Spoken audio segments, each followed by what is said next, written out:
Take the fringes off and then we'll wait and see if anybody else comes in, and I'll take it before you leave though. So everybody signed in on the sheet? Everybody that's here? If you didn't sign on the sheet, Brody's got it, so go ahead and walk over there, make sure you put it in the right class period. Those of you that are watching online, again, you have to take notes with time indicators to say what time I talked about different things. So if we talk about the test, tomorrow it's over chapters 9, 10, 11, and 12. 9, 10, 11, 12. 65 questions, and then a 15-point essay. There's 4 essay questions. You're going to pick one of those options. One of the essay questions has to do with conditioning and education and or parenting. Another one of the essay questions has to do with Maslow's hierarchy of needs. Another essay question has to do with strategies to learn, study, remember, stuff like that. And then the last essay question has to do with motivation and healthcare. Motivation and healthcare. So again, those 4 things: conditioning, education and parenting, motivation and healthcare, Maslow's hierarchy of needs, and then strategies to learn, study, remember stuff. You pick one of those 4 essay questions. The test, assuming I can get the computers to work, I got it set up, I think it's good to go. Assuming everything works out, we're going to do the test on the computer. So last time was the first time I had done it for this class, and I missed a piece, so we had to do it on paper for period 3. But then the other classes took it on the computer. Almost universally, when I got feedback, people that took the test on the computer liked it. I had people raise their hand, which way do you like it better? 95% of the class in both 4th and 5th grade said they liked it on the computer better because it goes faster. So, if you have any time after the test tomorrow, you could use that time to work on the level 2 project, study for a different class. I don't care as long as you're quiet and you don't break stuff or bother other people, okay? So, in terms of the rest of the test, besides the essay, it's 50 multiple choice and then 15 matching. Now, in the multiple choice section, there's actually 2 sections of multiple choice that are focused on 2 different things. One is focused on classical conditioning, and the other one is focused on operant conditioning. So in classical conditioning and operant conditioning, there's a subtle difference, but that's both from the behavioral perspective, okay? So now in classical conditioning, if you remember, we did the table for both classical and operant conditioning. In classical, you have a neutral stimulus, an unconditioned stimulus, an unconditioned response, a conditioned stimulus, and a conditioned response. The neutral stimulus, after the process of conditioning, becomes what? Conditioned stimulus? The conditioned stimulus. What is the difference between the unconditioned response and the conditioned response? Okay, let's use an example. Pick who, for the table, who used something. Give me your example and I'll explain it. My cat. Your cat and what? She jumps on drawers all the time, so I started to spray her with water. Okay. So Kelly's got a cat. Cat jumps on drawers all the time. When the cat's on top of the drawers, you spray the cat with water. Mm-hmm. So the unconditioned stimulus here, or excuse me, the neutral stimulus would be what? The water? No. Because normally if you squirt the cat with water, what's it going to do? Get mad. The neutral stimulus is something that's not going to produce a response at all. What's the neutral stimulus? Jumping up. Being on top of the desk. Okay? What's the unconditioned stimulus? The water. The water. What's the unconditioned response? The cat running away. Cat running away. Now, during the conditioning process, every time, as much as you can catch the cat that it's on top of the desk, you spray it with water. It starts to associate being on top of the desk, the neutral stimulus, with getting sprayed with water, which is the unconditioned stimulus. And then after that whole process of associating those 2 things is done, now anytime you're around, it doesn't want to get on top of the desk. It's like looking and scared it's going to get squirted with water. So being on top of the desk becomes what, Chantel? The conditioned Conditioned stimulus, and the conditioned response is? jumping away. Jumping away or running away. Okay? Make sense? Everybody good on that? So be able to apply that to a scenario that I set up. Let's talk about operant conditioning now. What are some of the terms that are related to operant conditioning? What were the terms that I had you label in the table? Positive reinforcement. Positive reinforcement, Negative reinforcement. Negative punishment. Exactly. What? Nothing. My post-workout drink I gotta mix up here. So, when you hear positive and negative as it relates to operant conditioning, positive always means what? Getting something. Adding something. Yep, think like math. Negative always means what? Removing something. Taking something away. Reinforcement is always what? Increasing frequency. Something that makes a behavior more likely. Punishment is always what? Makes it less likely. Makes it less likely. So to determine whether it's punishment or reinforcement, you have to see what was the behavior that happened first, and then how did that lead to something else? Like what was the response of somebody else after the person or the organism behaved in a certain manner? Brenda Hanson Okay. to the office, please. Ms. Brenda Hanson to the office. So one of the questions you have to ask if you're trying to figure out if it's classical or operant conditioning is what happened first?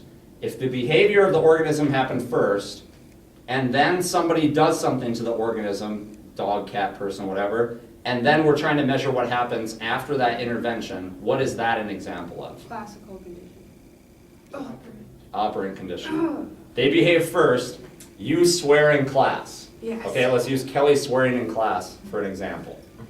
Pretty good example. I would just, I don't think you've swore in class. I've been in my class 2 semesters and I haven't heard it at least. yeah.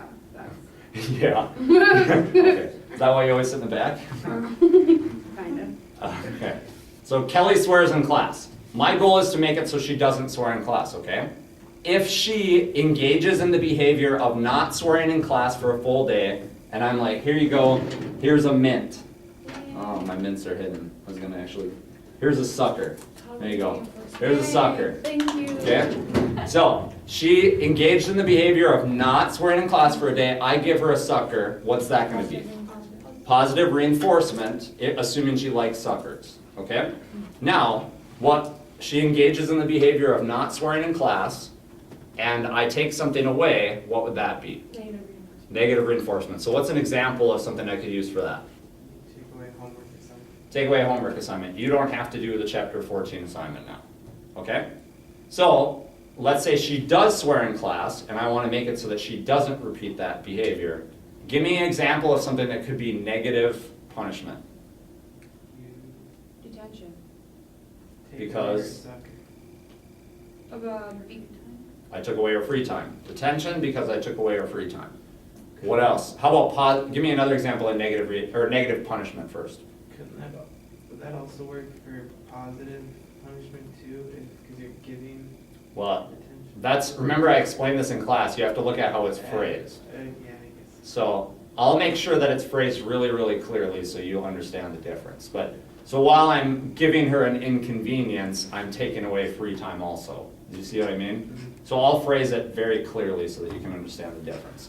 But give me an example of something else that would be negative punishment. She swears in class. I don't want her to repeat that behavior, so I want to take something away that makes it less likely. If you like call me out in front of the class, that's kind of like taking away. It's like embarrassing, so it's like, oh. Those calling parents and calling you out in front of the class would be better examples of positive punishment. Taking away. Because I'm adding shame or I'm adding trouble with your parents or something. Taking away extra credit opportunities. Okay, you can't come to the review session now. That'd be negative punishment. Give me your cell phone, give me your iPod. If I take something of hers, negative punishment. How about positive punishment? Calling your parents. Hitting her with a ruler. So I often use that example because I want to assess if people can understand the difference between positive and negative in this sense. They see, oh, he hit her, that's a bad moral thing. A lot of people want to say that's negative, but I've added something to you. So in that instance, it would be what? Positive punishment, okay? So again, positive and negative means adding or taking away, not a moral thing. So I think you guys have those. Let's say that Kelly's cat doesn't get squirted with water for a long time, and then you move to a different house, whatever, and then all of a sudden the cat's on top of the dresser and starts to get afraid again. What's the term for that? If you lose a conditioned response and then all of a sudden it comes back. It's one of our terms. Spontaneous Spontaneous combustion? That'd be humorous with a cat. Spontaneous recovery, spontaneous recovery. What are some of the things that are necessary to effectively produce a classically conditioned response? Like what do you have to do to make it effective? Do this over long periods of time. Okay, you have to do it enough. Be constant. It has to be in time consistent after the thing, so the organism doesn't get confused. If I wait to condition you until like 2 days later, it's not as effective. So it's consistent, or it has to be enough times, has to be very close to afterwards, and then the other obvious thing you need is a neutral stimulus. What was the example what was the name of the little boy where he got scared every time something that was white and fuzzy was around him? Albert, Little Albert. And what does that demonstrate? operant conditioning. Classical It's conditioning. always the opposite, I'm sorry. So that little boy saw something white and they'd bang some pots together, and then every time it saw something white it would start crying because it associated seeing something small, white, and furry with the pots banging together. That's classical conditioning. Okay. What's an example of a classically conditioned response where somebody starts to dislike a food or beverage product because they associate it with feeling really sick? A taste aversion. So, did you use an example for that in class? Were you one of the people that had a taste aversion? I was. Okay, so what was your taste aversion? Pot pie. Pot pie? So you ate a bunch of pot pie and you had the flu or got really dizzy or got car sick or whatever. You threw up a bunch, you associate pot pie with being sick even though it wasn't the pot pie's fault. You've developed a taste aversion. It's a classically conditioned response to food. Okay, classical and operant conditioning fit the most with which contemporary approach in psychology? Behavioral. The behavioral approach. Good. When we talked about schedules of reinforcement, there's there's 4 different terms you have to understand to identify schedules of reinforcement. Variable, fixed, ratio, and interval. So if something, pressure just kind of squirted out on that. You see that? Pause for a second as I clean stuff up. So if something is a fixed interval, what does that mean? It's happening, like every 3 times or every, it's like a fixed amount of times. Right, interval is time, fixed means a set number. So it could be every time, it could be every other time, it could be every 3rd time, every 10th time, it doesn't matter. It just has to be a fixed amount. Yep. So fixed interval, if it's ratio, what is that? On and off, like it's not set. It's not Right, set. well I got ahead of myself a little bit. Interval is time, not occurrences, okay? I said that backwards. Ratio is number of occurrences, interval is time. So every 2 weeks, let's say, or every 20 minutes, or every 30 minutes, whatever, that'd be interval, okay? Ratio is number of occurrences. So I said that backwards. Does that make sense? Sorry, I messed you guys up for a second there. I was conditioned to be afraid of this bottle for a second. Side random note, anybody ever drinks out of these? Yeah. If you fill Gatorade up and you shake it up, does it, like, the pressure inside of it sometimes, like, burst or not? What? I've never seen that happen. It wasn't good. I don't know. Maybe you use it for your cats. Is that what? You have this bottle and you squirt the cat? Yeah, it's happened before. Because I'll fill this up with water and I'll set it on my nightstand, and then we're watching TV and it's like, shh. Yeah, I can do it. Yeah. Has anybody else noticed that or not? Yeah. Yeah. Okay. If you tip them upside down, like with water, if you tip them upside down and you squeeze them, it sprays mist everywhere. Okay. It's fun. Oh, I should drink this all before it like explodes, and then it's on YouTube, and that would be good. So, okay. Let's see. Totally lost my train of thought. So you understand the difference between ratio and interval? Yes. Ratio is number of occurrences, interval is time. Variable means it's random, fixed means it's a set number. Which one of those is the best to form certain behavior? Which one works the best? No, Variable. Variable, Interval. variable ratio. So what are some examples of variable ratio? We saw it in the clip and I talked about them. Like Like if you were to assign homework but not say which ones were due. Right? So if I randomly graded I graded like the third homework assignment, and then the next time I graded the second one, the next time I graded the sixth one. Gambling, playing video games, those are all examples of variable ratio. Okay, in the learning chapter we talked about classical conditioning, operant conditioning, and social cognitive learning. Those are all examples of learning. Modeling would be an example of which of the three? Modeling is where you observe somebody else behave and then you copy their behavior. What were the three again? Classical, operant, social cognitive. If you observe Social somebody else, cognitive. you see somebody behave, social cognitive. Yep. What's the difference between a primary and a secondary reinforcer? Secondary is what you need to get primary. Secondary is something that can be used to obtain a primary reinforcer. So then that begs the question, what's a primary reinforcer? It's like some natural element or thing in a person that. You use the most. Yeah. Something that naturally would be a reinforcer. Yeah. So they don't have to learn anything about it, it's just reinforcing to them. Food, water, sleep, sexual activity, etc. Okay?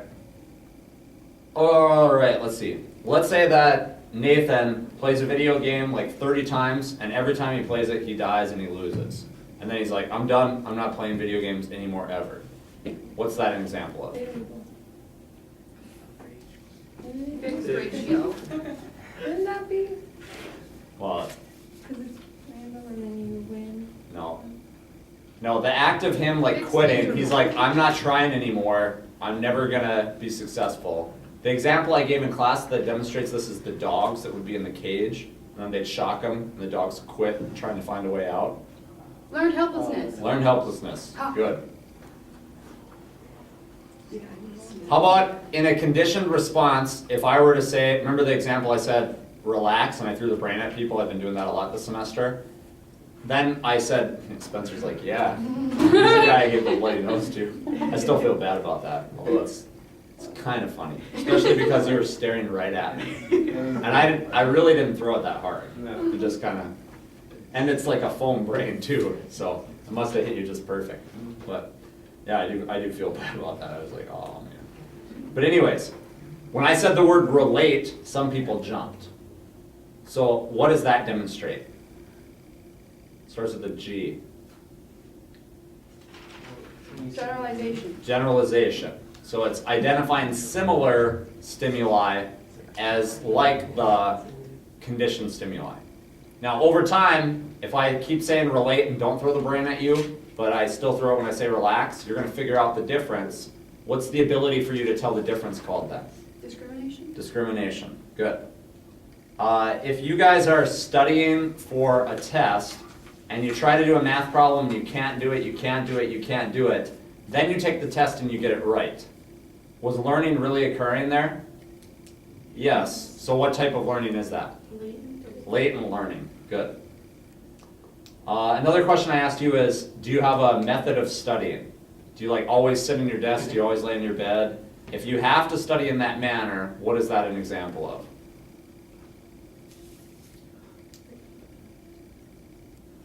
What is that an example of? What does it start with again? It starts with Is it shaping? an S and it's 3 words.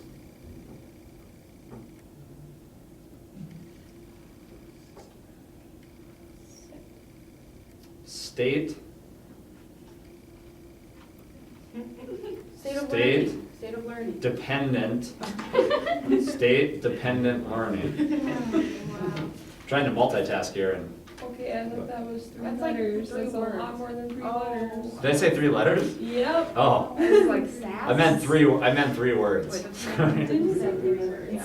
I thought I said 3 words. You did. I did say 3 words? Yeah. Okay. I- You're just tired. Apparently I'm not listening. Okay, next one. Remember the graphic? I'm not going to talk about this. I'm just going to tell you to study this because I have to get going and some of you have to get going also. But the graphic that says types of memory, and then also processes of memory, where it drew it out. Study that. There's 5 or 6 questions about that. So for example, the processes of memory, there's 3 of those. What are the processes of memory? Just say it. Sensory, storage, and programming. No, sensory is an example of a kind or a type of memory. What's the processes of memory? Encoding, storage, and retrieval. Encoding, storage, and retrieval. That's the processes. What are the types of memory? Procedural, No, go more general, up a level. You were saying it. Sensory, Semantic. short-term, Long-term. long-term. Then you can subdivide long-term a little bit more, okay? So look those up, look at that graphic, that'll save you some time. If you're trying to remember, like your buddy says, hey, go down to the Packer Connection and I want some coffee and this candy bar and a pack of gum. What type of rehearsal would you use to probably remember that? You're just gonna walk down there and repeat it in your head until you get there and then buy it and then it's gone. maintenance. Maintenance rehearsal. What if you try to come up with a story to try to remember it? What type of rehearsal would that be? What does it start with? E. Collaborative rehearsal? Collaborative rehearsal. Good. Okay, is it better to study like 5 hours the night before a test or an hour a day each night? Each night. So what's that an example of? Elaborative rehearsal. Not necessarily. You could use maintenance or elaborative. But what's that called if you study a little bit over and over? Using any method at all. It doesn't matter the method. If you're just the general term for studying a little bit over a longer period of time versus a condensed one. Blank practice. Distributed. Distributed practice. Good. Okay, if I walk into a room and I'm like, you were in my high school, but you were younger than me, but I can't remember that person's name. What type of memory is that? Or what type of retrieval is that? Recall. Recognition. Recognition, that you like just identify, you can recognize it. But if I'm like, your name is Bill Smith and you were a freshman and I don't have a lot of external cues, but I just know about it or I start remembering it, what's that an example of? Recall. Recall. Okay. Let's see. If new or old information gets in the way of information you're trying to learn, what is that an example of? Starts with an I. New or old information gets in the way of new or old information you're trying to learn. What's that an example of? Interference. Interference. Good. How about if you come up with a story or a song or a little saying to remember something, or an acronym, what specifically is that an example of? A mnemonic device. A mnemonic device? Okay, good. Remember when I wrote all the numbers on the board and I had you try to remember what they were? Most people, when they saw the numbers, didn't think 1914, 1945, 2011. Instead, they interpreted it as what? As years. What's that an example of? Chunking. Chunking. Good. All right. What a gross word. When it comes to elaborative or maintenance rehearsal, which one is more effective for long-term memory? Elaborative. Elaborative. Why is it more effective? Because you're studying over long periods of time rather than just. No, maintenance or elaborative could be just the day before. It doesn't necessarily have to be a longer period of time. Why is maintenance not as effective as elaborative?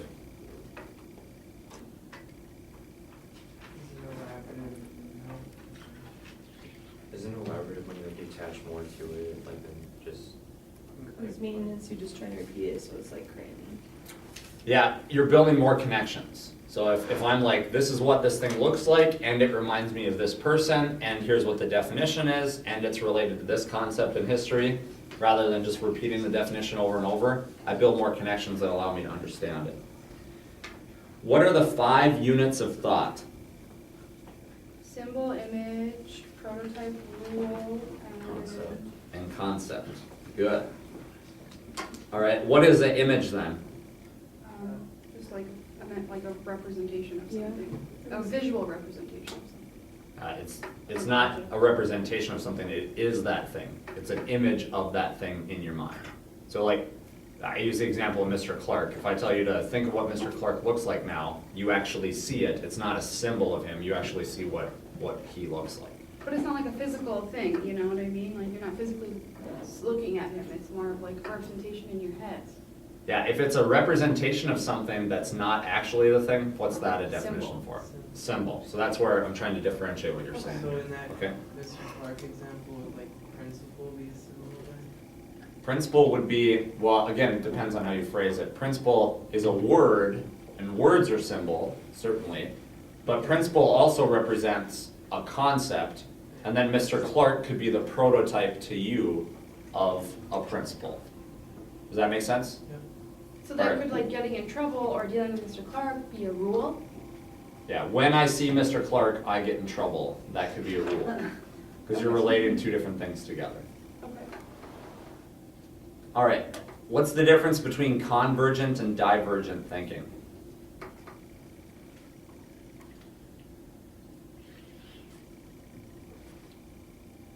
Okay, the way I remember this is divergent means like diversion. So if you have a diversion, what does that mean? Blocking? You like go off track. You're not following the same route as normal. So divergent is like random thoughts. Convergent is focused thoughts. Another way to phrase this is directed and non-directed. So if you're sitting around, you're in class and you start daydreaming, what's that an example of? Diversion. Divergent. If you're like listening to the teacher, trying to follow what they say, what's that an example of? Convergent or directed, okay? So those are two types of thinking. If all of a sudden you're like, wait a second, I should be paying attention, you start to think about your thinking process, what type of thinking is that? Thinking awareness? This was the day I was gone, had you guys just copy the notes. What was the question again? If you're sitting in class and you're thinking, man, I shouldn't be daydreaming, I have a test the next day, I really should stop daydreaming so much, you're actually thinking about your thinking process. Isn't it instinct? Metacognition. Metacognition, there you go, metacognition. What's a step-by-step way of solving a problem? This is, again, was from the day that I didn't discuss anything. Algorithm. An algorithm, think like math, good. All right, in language, there's kind of three parts of analysis to a language. The rules for understanding the language, the smallest unit of sound, and the smallest unit of meaning. What's the term for the smallest unit of sound in a language? Absolute threshold? No, that's a different concept. Like, it's not the P, right? Starts with a P, but it doesn't sound like a P. Phenomenon. Phonemic? Phoneme. Phoneme. Phone, sound. You remember that? Phone, sound, that helps. So meaning, smallest unit of meaning is what? More. Morpheme. Yeah. Morpheme, meaning. See what I mean? Phoneme, sound. M for morpheme and meaning. Syntax is the other thing. What does syntax have to do with? The arrangement. So. Yeah, how you put the words or the parts together. Good. We talked about that. Maslow's hierarchy of needs is associated with which contemporary approach to psychology? Humanistic. Humanistic. Can you go in order from the bottom of the pyramid? What are the needs? There's 5 different levels. What are they? The second one is fundamental. Those are the 3. Oh, fundamental are the categories. I mean, what's the specific name?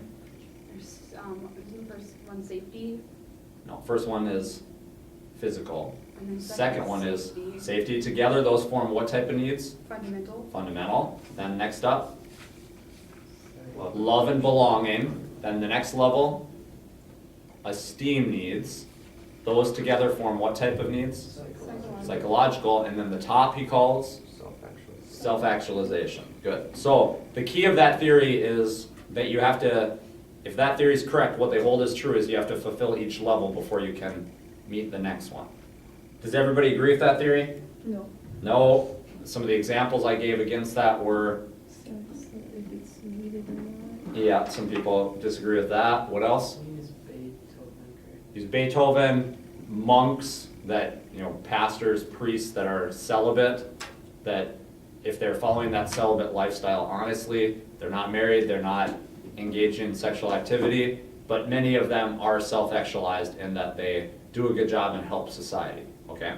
That's one I have a example. question, so like what could be some of like, you know, we have like love and belonging for psychological, what would be self-actualization? Like image? Self-actualization is reaching your full potential. Okay. So like doing something that interests you, that makes you feel really, really good, but also like helps the world, that's an example of self-actualization. All right, the clip we watched from the TED Talks the other day, you remember that? It was Daniel Pink, he was talking about motivation. What did he describe as it relates to extrinsic and intrinsic motivation? Production drive? Theory? No. Which, if you're trying to solve a really, really complex problem that requires creativity, is it better to have more intrinsic or more extrinsic motivation? Intrinsic. So, and then at one point, if you actually give people more extrinsic rewards, does performance increase or decline? Increase? It actually declines in some instances. Remember the video we watched the other day? Yeah, he was very loud. Yeah, I remember you asked to turn it You had down. like bipolar voices. He was really quiet and then he got excited and I was like turning the volume up and down. So in psychology, if you do something and you get paid for it and you're like, you know what, I don't really like it anymore because you're getting paid for it, what's that an example of? Motivator? Specifically, what's that an example of? It's 2 words, it's a term. Something effect.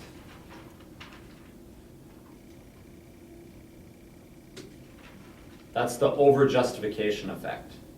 So one thing you'll see, like people will say pro athletes experience this. They get into the sport at some point, I would think, because they like it, right? They go to college, they might get scholarships, but they're not really getting paid that much. Inevitably, every year there's somebody that gets a really big contract, and then the next year they frankly suck. If you follow sports, have you seen that at all? Yeah. So that's in part, I think, due to this over-justification effect. They're like, you know what, maybe I don't really like playing basketball that much. Maybe I just do it for the money. And then in turn, what do? They don't play as hard, and then they start to suck a little bit more. So like the extrinsic stuff starts to affect like your cognition and like thoughts like that? It could. Yep, it could. All right, I'm gonna give you an example I've used a lot. The stuff that's normally in this would be water. Water, would that be a need or a drive? A need, what would the drive be then? Thirst. Okay, so be able to identify some of those.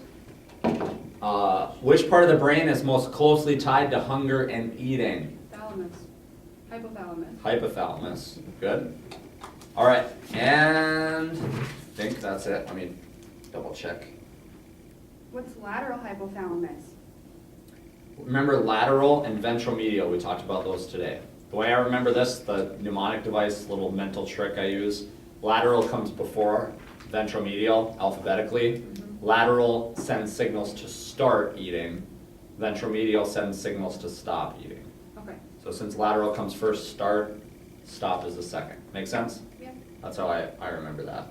Okay, so last thing for the matching section, I'm not gonna go through all this, but there's some discussion on reinforcement and punishment, and then there's a few people. There's names of people and then which theories did they develop.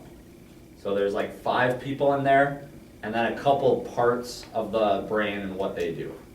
So again, for the matching section, some discussion on people, some discussion on positive and negative reinforcement, few other random things thrown in there that are like terms, and then parts of the brain. That's a group of 15. And then that's it. So I've covered pretty much everything, gave you some ideas, focus on studying. If you have any questions, you can stick around a little bit. If not, that's it. Make sure you sign in on the sheet. I'll take it back up here before you guys take off. What were the essays? 4 essays again. What were they? Yeah. What are they? Yeah. Okay. Conditioning, thank you. Conditioning in parenting and, you can go ahead and shut it down, thanks. Conditioning in parenting and teaching, motivation and nationalized healthcare,